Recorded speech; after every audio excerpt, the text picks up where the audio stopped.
கட்டின பொண்டாட்டியவே வேற ஒரு கல்யாணம் பண்ணிக்க சொல்ற? உனக்கு வெக்கமா இல்ல? சீ. நான் சொல்றது கொஞ்சம் கேளு மீனா. நீ இன்னொரு கல்யாணம் பண்ணிக்கோ, அப்பதான் உன்னோட ஃபியூச்சர் நல்லா இருக்கும்.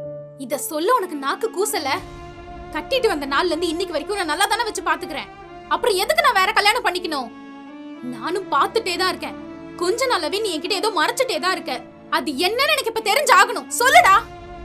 அதெல்லாம் ஒண்ணும் இல்ல மீனா. அப்போ இவ்ளோ நாள் என் கூட வாழ்ந்த வாழ்க்கை உனக்கு சலிச்சு போச்சுல? அதான் என்ன கலட்டி விட்டுட்டு வேற ஒரு பொண்ணை கல்யாணம் பண்ணிக்க பாக்குற, அப்படிதானே? நேத்தே சொன்னாங்க எதிர் வீட்டு மகாக்கா, உன்னை கோர்ட்டு வாசல்ல பார்த்தேன்னு. நான் தான் நம்பல. ஆனா இப்போதானே தெரியுது நீ எதுக்கு அங்க போய் நின்றுப்பேன்னு.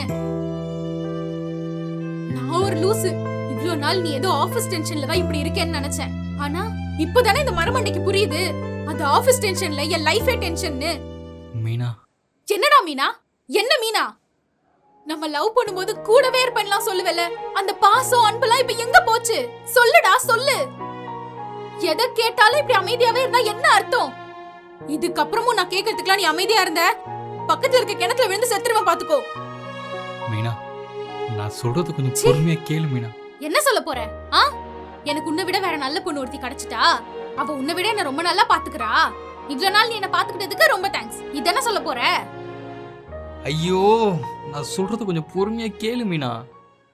எனக்கு கேன்சர் மீனா. நான் இன்னும் கொஞ்ச நாள்ல செத்துருவேன்னு டாக்டர் சொல்லிட்டாரு மீனா.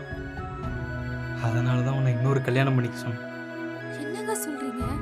நீங்க சொல்றதுல உண்மையா? ஆமா மீனா. நான் ஓவரா ஸ்மோக் பண்ணதாலதான் எனக்கு கேன்சர் வந்துருச்சுன்னு டாக்டர் சொல்லிட்டாரு மீனா. உன்கிட்ட எத்தனை வாட்டி சொல்லியிருப்பேன் சிகரெட் அதிகமா பிடிக்காதன்னு. இப்ப அது எங்க கொண்டு வந்து நிறுத்தி இருக்குன்னு பாத்தியா? என்னை மன்னிச்சிரு மீனா. நீ இவ்வளவு நாள் வசதியா வாழ்ந்த பொண்ணு, என்னை கட்டிட்டு வந்து இங்க ரொம்ப கஷ்டப்படுற. உன்னை நல்லா வச்சு பாத்துக்கலான்னு நினைக்கிறப்பதான் இப்படி ஆயிடுச்சு மீனா. என்னையே நம்பி வந்தவ நீ, உன்னை இப்படி பாதியிலே விட்டு போறங்கிற குற்ற உணர்ச்சியிலதான் மீனா இப்படி சொல்லிட்டேன். நான் வசதியா வாழ்ந்த பொண்ணுதான். ஆனா உன்கிட்ட எதுவும் இல்லைன்னு தெரிஞ்சுதானே உன்னை கல்யாணம் பண்ணிக்கிட்டேன். அப்புறம் ஏன் இந்த விஷயத்தை எப்படி உன்கிட்ட நேர்ல சொல்றதுன்னு தெரியல மீனா. அதனாலதான் உன்னை இன்னொரு கல்யாணம் பண்ணிக்க சொன்னேன். சரி, இனிமே வாழ்ந்தாலும் செத்தாலும் அது உன் கூட தான். எதுக்கும் கவலைப்படாத, நான் உன் கூடவே இருப்பேன். இனிமே இந்த மாதிரி பேசுற வேலை வச்சுக்காத, சரியா? சரி மீனா.